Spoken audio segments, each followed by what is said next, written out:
Prince Harry and Meghan Markle posted a message remembering Prince Philip on their Archewell website in loving memory of the late royal. Following the news that Prince Harry's grandfather, the longest-serving royal consort in British history, had passed away early this morning at the age of 99, the Sussexes released a brief statement expressing their grief. Similar to how the royal family's official website paused content to honor the late Duke, the couple's Archewell Foundation website has been temporarily taken down and replaced with a message mourning Prince Philip, who died at the age of 99 on Friday. A short tribute to the Duke of Edinburgh encapsulating the website reads, "Thank you for your service, you will be greatly missed. In loving memory of His Royal Highness the Duke of Edinburgh, 1921 to 2021, the dedication says." Buckingham Palace first broke the news of Philip's passing in a statement that was shared across the royal family's social media channels and from other royal members, including Prince William and the Duchess of Cambridge, and, of course, Prince Charles and the Duchess of Cornwall. Meanwhile, Prince Harry will likely return to the UK for the first time in over a year to attend his grandfather's funeral. In accordance with the latest COVID guidelines, he will likely be able to quarantine for several days and be tested for the virus before joining his family for the funeral at St. George's Chapel at Windsor Castle. Prince Philip also played a crucial role in Prince William and Prince Harry's lives after the death of their mother, Princess Diana, in 1997. Prince Harry has always been very close with his grandfather, who would have turned 100 in June. They were often seen smiling and joking around while on royal outings together.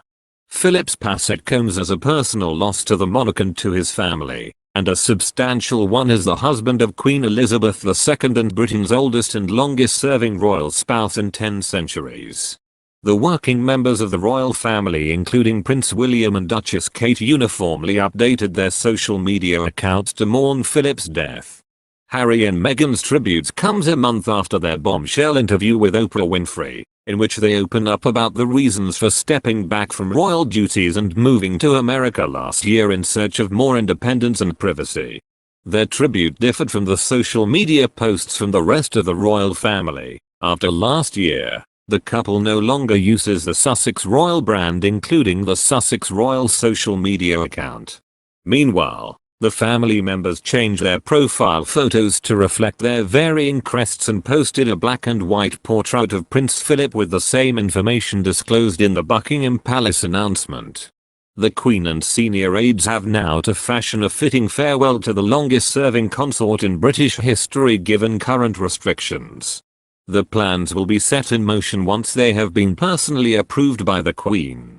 Following the news of Prince Philip's passing, the first funeral plans and roadmap for the days ahead have been shared, with Queen Elizabeth officially entering an 8-day period of mourning.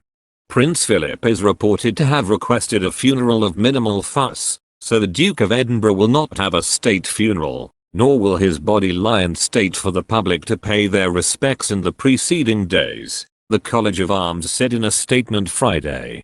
His Royal Highness's body will lie at rest in Windsor Castle, the College of Arms said. This is in line with custom and with His Royal Highness' wishes. The Duke had previously expressed he wanted a less fussy, private, military-style funeral.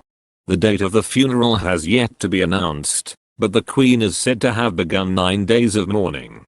Details will be announced in the coming days, but it is expected to be a ceremonial event rather than a large state affair usually associated with the death of a monarch. The 99-year-old Duke of Edinburgh passed away peacefully at Windsor Castle this morning, Friday, the 9th of April. A national period of mourning began Friday and will last until the Duke's funeral. The royal family is expected to wear mourning clothes, usually dark colors, and black armbands. The Queen is not expected to carry out any duties during this period, which means no laws will be passed.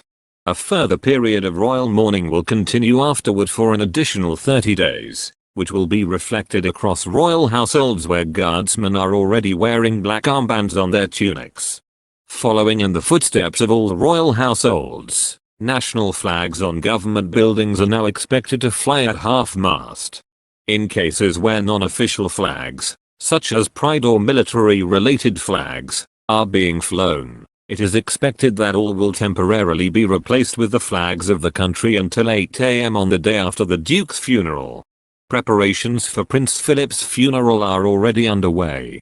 Famous for wanting his final departure to be a simpler affair than the state funeral he is entitled to, officials have already confirmed that the Duke will have a royal ceremonial funeral. Rather than lying in state at Westminster Abbey, the Royal College of Arms confirms that Philip's body, which will not be viewable to the public, will lie at Windsor Castle until his funeral at St. George's Chapel. The Royal Standard, which represents the sovereign and continuation of the monarchy, never flies at half-mast and will be flown at full-mast where the Queen is present. From London, the coffin was to have travelled to Windsor by Range Rover, with the cortege making its way along a processional route in Windsor to the castle, and St. George's Chapel for the funeral service. The routes were to have been lined with hundreds of members of the armed forces, representatives from the many organizations of which the Duke had been patron, and well-wishers. Traditionally, a royal ceremonial funeral would entail a horse-drawn procession. But, in keeping with the Duke's military career and strong links to the armed forces, horses were to be replaced with service personnel. For the Duke, who served with the Royal Navy, and was mentioned in dispatches during the Second World War, his coffin was to have been drawn by naval gun carriage, as was Queen Victoria's, with 80 ratings in front and 40 ratings behind. Gun salutes will take place at 12 o'clock BST on Saturday to honour the Duke. Guns at locations across the UK and in Gibraltar will fire 41 rounds at 1 round every minute for 40 minutes.